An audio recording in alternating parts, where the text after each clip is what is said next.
Okay, now you've reached the point in the solution of the problem in your textbook where you're going to calculate the statistic. And in the example given, the correct statistic to use for this problem is what we call the one-sample z-test. The one-sample z-test is used only in situations where you know the population mean and the population standard deviation.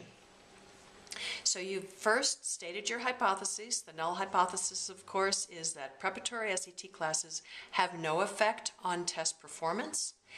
The alternative hypothesis is that preparatory SAT classes have an effect on performance. Notice we're not specifying whether or not the preparatory SAT classes will improve test performance or decrease test performance. So what kind of a test are we going to be using? A two-tailed test, right? And then in the second step, of course, you have to set your alpha level, which is, in this case, we're using the convention of 0.05, alpha equals 0.05, and you've determined that the critical value associated with alpha 0.05 for a two-tailed test is 1.96. Now you're at the point where you have to calculate the statistic. We know that the population mean is 1,493 with a population standard deviation of 264. Our sample mean was 1,538, and this was from a sample of 200 students. So in order to be able to derive a z-score that is the equivalent of our sample mean, what do we need when we're working with the sampling distribution of means? Not the standard deviation, but the standard error of the mean, right? And how do we calculate standard error of the mean? Well, the standard error of the mean is equal to the population standard deviation divided by the square root of the size of the current sample. So we have 264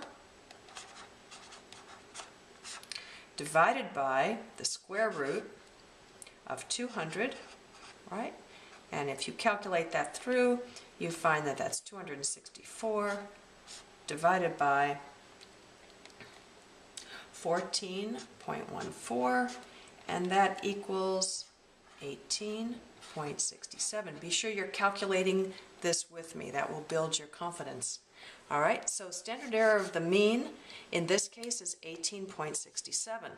So now getting our z obtained score, which is the z associated with the difference between our sample mean and the population mean, is very simple to calculate, right?